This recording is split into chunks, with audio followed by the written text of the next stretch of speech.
Welcome, everybody, to the sneak peek to the focused trade mission to Vietnam for food ingredients, retail, and food service products. Just a quick introduction to everybody. I'm a liaison with Food Export Midwest. Food Export Midwest and Northeast were nonprofit organizations made up of the agricultural promotion agencies from 13 Midwestern and 10 Northeastern states.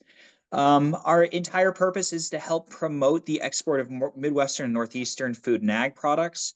We provide companies the support they need to enter international markets through things like export education, connecting them globally with international buyers, consulting them on export strategies, as well as marketing financial assistance through the branded program that Food Export offers. So today, this presentation will be given by one of our in-market representatives. Our in-market representatives are the boots on the ground, the consulting agencies that Food Export works with to help give us eyes and ears and keep the pulse on what's going on around the world. To give you an example, our two agencies cover different parts of the globe, but Food Export Midwest has coverage in China, Hong Kong, Japan, Korea, Mexico, Southeast Asia, Taiwan, Oceania, and Sub-Saharan Africa. Food Export Northeast offers support in Canada, the Caribbean, Central America, Europe, the Middle East, resources specifically for the seafood industry, South America. Northeast is where you want to go for fish and crustaceans. And with that, I think we can pass it over to our in-market representatives who will be helping to organize this mission to Vietnam. Francis Lee, and Nguyen from the United Base Company, and they are our in-market representatives to Vietnam. Hi, morning, Francis, representing here in Vietnam, almost close to 20 years representing food export here on the ground in Vietnam. So very quickly, Vietnam is still a dynamic country. As you can see, we have a sizable population now, almost, I think, crossing 100 million, slightly 100 million. Steady growing GDP, despite the slowdown in the economy, global economy last year, we still hit 5% in 2023, but it should be escalating back into the 6 to 7%. Especially this year, I think they will probably reach 6.1%. Per capita income has raised to $4,300. So it still continue to grow on the per capita income. Rapidly developing nation, young, and of course you can see that we are still the top 10 trading partners for agriculture products with the United States. So you can see the numbers are still promising despite some challenges that we have. Next. Here are some of the list product on the agriculture. You can see that, of course, a lot of commodities that are like cotton, soybean, wheat, soybean meal. Those are the main commodities product that you can see that are heading the agriculture imports. But of course, there are other consumer products such as fresh fruit, tree nuts, dairy product, confectionery, wine, dairy, condiments, spices, ingredients. They are all now into the manufacturing sector. Of course, as one more thing, I think seafood is another one that are continue to increase in volume in the recent year. Next. Here you can see that there are mentioned a while ago, dairy product, tree nuts, meat such as beef, pork, some of the confectionery and non-alcoholic product, dairy ingredients, whey powder, these are from commodities, skim milk powder. Those are the basic commodities product that are in demand here in Vietnam. Of course, not to mention that pet food are in the recent year as the standard of living continue to raise. people are keeping pets such as dogs and cats. So pet food in the recent year has also, especially the young Vietnamese, keeping toy pets such as cats and dogs. So pet food have a tremendous increase in appearance here in major city. Next. Well, the advantage of the you can see that the consumer view the US. Of course, like I say, we face challenge, but Vietnamese consumers still rate U.S. product as high quality, safe, due to some of the history that they had before. There's a large group of Vietnamese overseas that are living, more than 2 million people living overseas, and then sending back their relatives U.S. product in the past, and they are fond of using US product and have very much trust of the high quality and safe. Of course, the Vietnamese now are also, after the pandemic, COVID-19, they are also very concerned about food safety. So those are the things that have given us a high ranking and opportunity for a premium product here in Vietnam. Well, in the last 5 years, of course, after the pandemic, people have changed a little bit. So, in terms of, well, I'll talk later about like online, more on the online buying. But of course, the retail, the modern trade have been increasing both by foreign and local retailers are opening rapidly, not now in Hanoi or Ho Chi Minh, but all over Vietnam in the secondary city. That's what we rank them as. Hanoi and Ho Chi Minh are the main entry port and the main city of the concentration of the population. Next. Well, I mentioned e-commerce. That's one thing during the pandemic. Most of the purchasing gone through e-commerce, online purchasing, and then they are also a favorite for young Vietnamese people. Facebook have more than 60 over million subscriber on the Facebook alone. Of course, Facebook and Instagram are the most popular used platform. We are 100 million, almost 60 over million Facebook subscribers. So from very young to very old, everybody is on the Facebook. Like I say, the economic for Vietnam continue to grow. Vietnam is a safe and a good place for investors. So the economy is also pushed by a lot of FDI, foreign development investment here in Vietnam, that increase the economy. You can see that now many of the manufacturing such as garments, shoes, furnitures, we import. We are the second largest hardwood importer in Asia after China, but most of the raw material are brought in the hardwood and then built into furniture, and then of course re-export. And US is the major market for the re-export market for furniture. But nevertheless, those are the things that community, especially like cotton, imported and then spin into yarn and then make into garments and then again re-export. So those are the main big commodities. That's why the reason it escalated so much for those big commodities product. But of course, soybean and soybean meals and the rest is basically for our pig farming industry. Pork is our number one meat. So soybean meals, and also the crushing for the oil, the soybean oil. Of course, there are two different cultures. So that's the reason why we promote and see for yourself. Vietnam have, if a lot of people think that it's still a third world country, but nevertheless, this country has developed rapidly. Skyscraper, we now have an 81 landmark on the background there.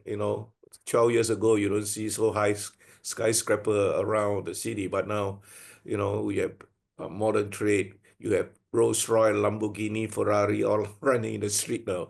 So those are the economic growth. But of course, there's both culture. So people it's better to come work closely. Vietnamese are very close related relationship in terms of business. They like to, more not on the electronic, but more to face kind of talking and negotiating, looking at products. So by have a trade mission, there is always a better deal for a U.S. company to see for themselves on the ground here.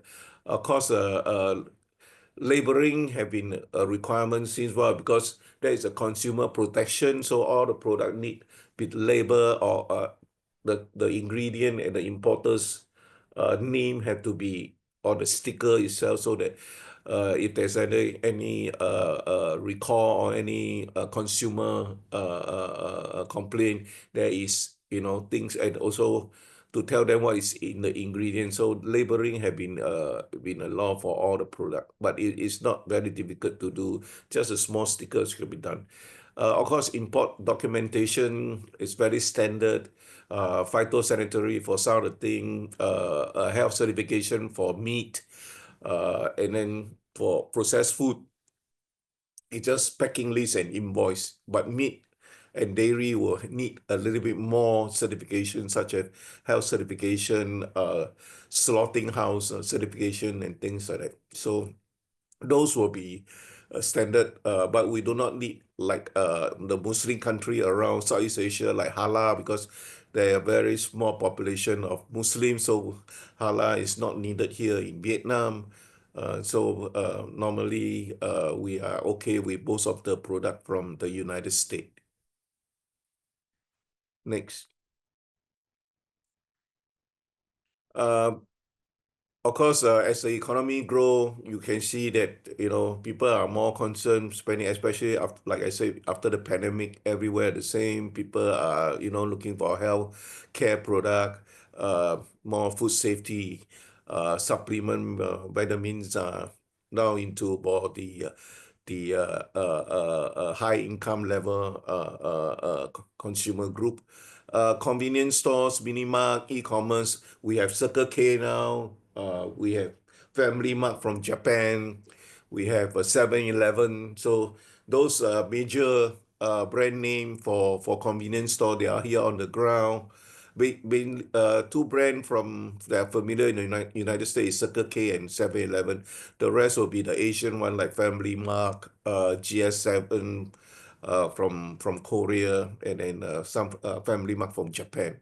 The rest, e-commerce, there's a lot of platform, locally platform, also Shopee, from Alibaba, which is the other Shopee, Lazada, which is also under Shopee, and some local e-commerce platform here in Vietnam. And also the major retailers have their own online platform too. The biggest concern for the new millennials, the new generation, because 60 to 65% of the population is below the age of 40 years old. So we are all focusing very young people. So they are a better consumer because moms and pups like to buy fresh, eat fresh every day from the wet market. But younger generation, they are all into the fast food, McDonald's, Burger King, Pizza Hut, KFC. They're all these brands are all on the ground here. For older generation, we probably have pho, or banh mi, which is the baguette, because of the 200 years of French influence. But the younger generation are moving towards more like spaghetti, pizza. Those are the favorite. So there's a change because of the young population here. So they are more easy to adapt to new tastes. So Western food are now very popular here on the ground. Next. So tentatively, the itinerary has been focused on April 1st arriving, and then we will arrange the first day with FAS. We have, for your information, USDA have 5 American working here in Vietnam, 3 in Hanoi and 2 in Ho Chi Minh City. The counselor, Rabin, is in Hanoi. He have 2 attachés with him.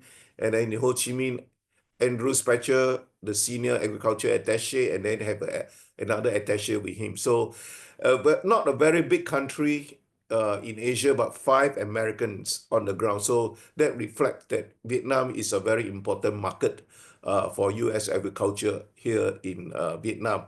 Plus, next year is the 30-year anniversary of the diplomatic relationship between Vietnam and U.S. Since 1995, when the first embassy was established in Hanoi.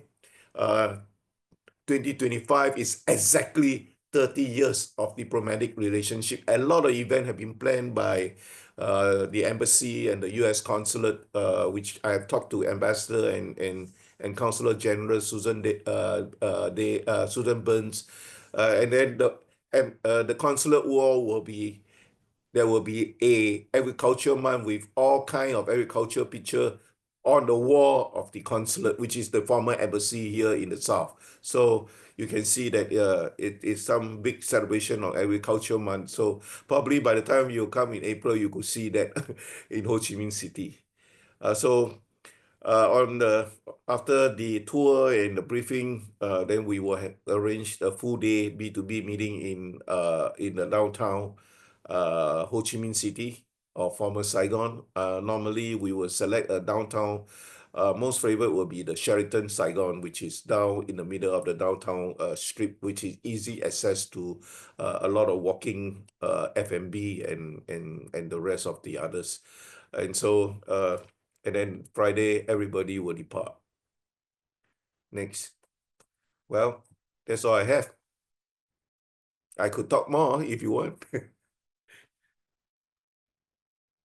Well, it's just great presentation. I'm looking forward to going back. I did want to hear your thoughts on outside of Saigon, the markets in Hanoi, Da Nang, and Hey, other metropolitan areas. hey, Tim, we're What's- gonna do a quick Q&A right after the meeting. Okay. Yes. All right, I just wanted to go over the registration details for this for all the suppliers on the call. This is going to be, we're going to have this event from April 2nd to 3rd, and we've got our early registration deadline of December 6th, 2024. So we've got about 3 weeks left if you'd like to participate in this mission. As always, this mission and its expenses can be put under the Food Export Branded program for any suppliers that might be interested in saving some money on their travel expenses to Vietnam. If you guys are the resources we're providing at the Focus Trade Mission to Vietnam, we're doing a retail store tour. We're doing tabletop showcases, inclusion into the trade mission brochure to get in front of the market before you even step foot there. On-site assistance from our in-market representatives. In addition, there will also be one-on-one meetings with foreign buyers, with pre-qualified foreign buyers, I should say. Pre-event research and analysis done on your products to see how your products will fit into Vietnam, as well as a market briefing by the United States Department of Agriculture Foreign Ag Service. So some really great services for the $425 price tag. For your liaisons, I highly encourage you, if you are interested in participating in this mission, to take a look at the state that you're in and where your liaisons are at, and please feel free to reach out to your liaisons. Additionally, we also have some state members on the call today. From my states, I've got Tim Sword from Ohio, as well as Nicholas Lair and Jiwon Kim from North Dakota. So if you guys have any questions, you can always reach out to your liaison or your state members if they've been on the call today. I believe we can do the Q&A now. Tim, I'm sorry to have interrupted you like that, but I think we can do the questions now. Not a problem. Francis, I was just asking if you could talk a little bit about the markets, Saigon versus the other major cities in Vietnam, and will we have the opportunity to connect with potential buyers in those areas during the mission? Well, most of the major retailers here in this country, such as foreign and local, their head office is here. So, which means their buying office is always in the Ho Chi Minh hub. Of course, Hanoi, there's another set. We can reach out to them or even provide whatever other kind of electronically or something like that during or information that we can given to our US company. But you can you're assured that in Ho Chi Minh, most of the major importers and retailers head office, buying office are here situated here in Ho Chi Minh. So for that, we have selected Ho Chi Minh as the only stop for the meeting. Secondly, like while ago I mentioned Hanoi and Ho Chi Minh, of course, the two entry port and the two with the international airport. But for most of the retailer right now, they are opening everywhere in the Mekong Delta, in Cần Thơ, in the central of Vietnam, in Da Nang, right up in the north in Hai Phong. And they are opening everywhere. The biggest retailer in Vietnam, Nguyen, a local retailer, have more than 4,000 stores around the country. Mega Market just broke ground last week, which is the former Metro Cash and Carry, and is still a cash and carry store. Have broke ground in Da Nang, first time. They have 22 stores now.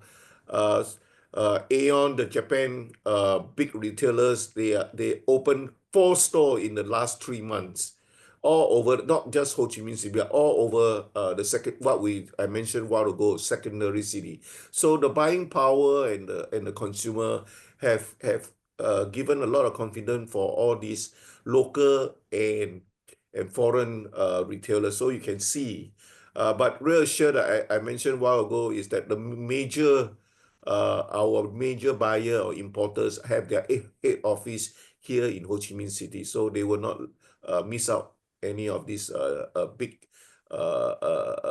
importer and retailers meeting. Thank you. Any other question that I can help increase the boost up the recruitment? Yeah. Hey, Francis, we've got a couple in the hopper right now. Real sort of a real meat and potatoes kind of question. How do we ship our samples to the trade mission? Well, a good question. That is always a challenge, as a lot of documentation, even though it's for samples. It have been challenged like product like wine. You can ship by DHL or any other courier service. Most of the time have to be hand carry. I try sometime to talk to Consular General for the GSO support under diplomatic channel, but of course, as the state agency, they cannot ship, they cannot receive from individual company, as it is not appropriate for them. So normally you have to console it together and then make it into a pallet or whatever and ship at one time. But other than that, meat is also a challenge. Dairy, those are all need a lot of documentation. But the rest, like candy, cereal, we can receive it easily. I will provide that information to food export license so that they can have more clear picture on that. But for wine and dairy product is always the main challenge that most of the time have to be hand carrying, or very hard to clear through custom by sending by courier service, because they still need documentation. That's one on samples. Thank you so much, Francis. One other question we had come through, are there any particulars to doing business in Vietnam in regards to sort of culturally accepted business practices, things that suppliers might want to keep an eye on when they visit the market to just make sure they're putting their best foot forward? Other than that, I remind that bring a lot of business card. you know, everyone is want to have a business card with you, exchange business card with you. For safety, Vietnam is relatively safe country. Of course, big city, you just have to be careful on your personal belonging, but it is a relatively safe country. You can walk 8, 9 o'clock in the evening in downtown, no problem. There's, no big crime and things like that. But of course, losing something, that have to be very careful, but still, Vietnam is a safe country, very safe country. Of course, by many of you have known that we are a motorped country. All the roads are full with motorbike. So when you walk across the street, you may be panicked. Well, so many motorbike. Team have been riding on a motorbike all the time before. So, but just keep eye contact with the rider. Make sure that on traffic people know that you're moved. Don't panic. Just keep on walking. Keep on eye contact. You will be safe by crossing the road. It's nothing much. The culture of it, it just keep eye contact. Keep walking. Don't run. Don't get panic. Or because they don't know where to avoid you. So a lot of people here is very fascinated by the 5-10 million motorpads on the road on a rush hour. So there's one scene that you can never forget when you are in a big city like Ho Chi Minh City.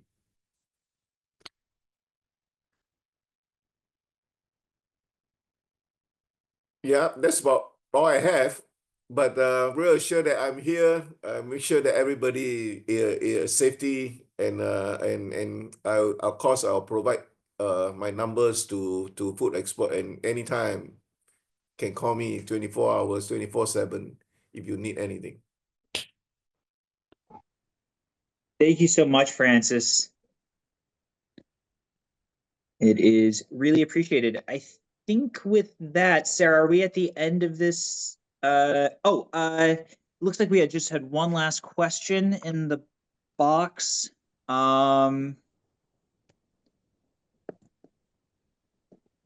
There it is. Okay. How is the currency exchange rate trending? Okay, right now, from a year ago, US dollar is strong everywhere in Asia. So now roughly exchange rate a dollar US dollar is about slightly above 25,000 dong. So 25,000 dong, which is equivalent to $1. So you change $100 is 2.5 million dong. So you become a dong, Vietnamese dong. So the biggest domination would be 500,000, which is about $20, $20 US dollars. The lowest is 5,000, which is paper, and then 10,000, which is about 40 cents. And then you have 20,000, 50,000, which is $2. So, and they are all made of plastic from Australia. So very, very lasting piece of money moving around. So 1 to about 25,000. So dong, $1 roughly.